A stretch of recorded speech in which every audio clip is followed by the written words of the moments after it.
I'm just saying that I would like to think at least individuals should be ready to deal with themselves, and these are some simple recommendations for the simple human beings.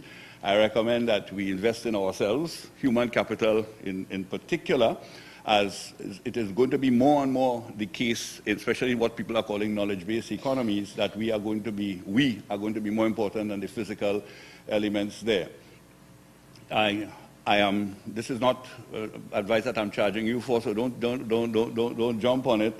And it's not to say that if you could read it, I'm going to move it very, very quickly, because I'm not too sure about it either, because I'm not taking my own advice on these on some of these matters. But I mean, I do not have a lot of spare money like some people do, but certainly, I would say if I had the kind of money that Mr. Buffet has in the United States, I would invest in some of these stocks and shares, because if they do revive, I will be even wealthier than before. But for the faint-hearted and the poor like myself, I don't recommend it too much. You have to be extremely careful about it. I want to speak relatively importantly, though, about the determining role of governments in this country. Already the manufacturing sectors here and elsewhere in the Caribbean are calling for stimulus packages in the same vein as the Obama administration. I advise the governments of this region to be extremely careful. The U.S. economy is a consumer-based economy, and a lot of the spending in the United States stays in the United States of America. Any such stimulus of consumer spending is likely to result in the Americans getting richer, because the monies we get, we spend on foreign goods. We have what is called a high propensity to import. So the stimulus package, if there is one, and I think there should be one of encouragement, of giving tax breaks, for instance, to firms that involve in innovative activity, R&D activity, innovative activity, tending to support export-oriented activity in the sense of exchange, foreign exchange earning activity. And that is fundamentally what I am saying. I'm saying that the stimulus package will be based on innovative platforms and must not be interventions simply to save jobs. That is not going to last anyway. So to the extent that you intervene simply to save a job today, and you do not give the manufacturing sector, for instance, or other sectors, the wherewithal to survive in the future, those jobs will be lost eventually anyway. So it's not going to work.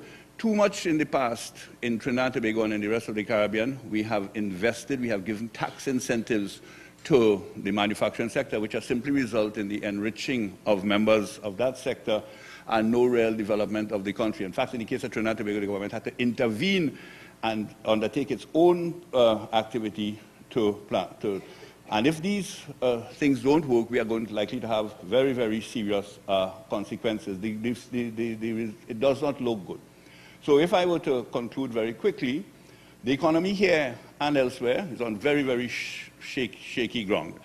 I love the optimism of some of our leaders, and I really wish that they were going to be right, because if they are wrong and I am right, the consequences for all of us will be very negative. And I'm speaking about consequences, not just the economic type consequence. I'm talking about social unrest, which we have seen in the past, and so on. In fact, my own feeling is that in some of the big countries, you're going to see social unrest. I'm already seeing some indications of it in the United States of America and in Europe, particularly in France. And in France, in the Caribbean, I don't know if some of you are aware that Martinique and Guadeloupe were in open revolt a few weeks ago. And Martinique and France, they are in the Caribbean, but they are the Europe in the Caribbean. They're part of Europe. They're part of France. And so my own suspicion is that that kind of thing will happen here, even with greater ferocity, because we are closer to being failed states. I'm not saying that we are, that's not true. But the countries of the Caribbean are closer to the brink of anarchy, and it's a question that is worrying me, that we are so close, we are on the tipping edge of anarchy because of the likely non-performance in the economic sector. My own feeling, in the case of the Caribbean, many of the countries are going to see 0 to negative growth. There isn't going to be anything like the 8% or the 6% that China and India are talking about. Trinidad and Tobago, which started talking about 6%, and Trinidad and Tobago is the best of them all. Trinidad and Tobago is likely to be just over 0%. At the central bank governor concurs with that.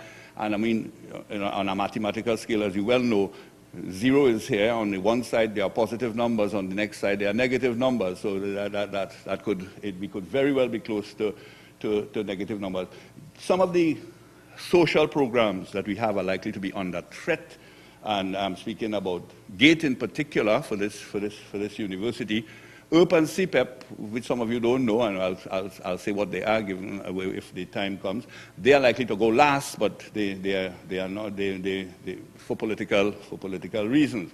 I do believe that the diversification on the innovative type platform that I've talked about is still possible, giving the incentives, but this is at a time when the governments are running out of revenue and are unlikely to have the wherewithal to finance that kind of innovation through tax breaks. If anything, they are now looking for more tax revenue and are not really in a position to give in. And as I said, and as has been said, getting funding from abroad is going to be more and more difficult to do this.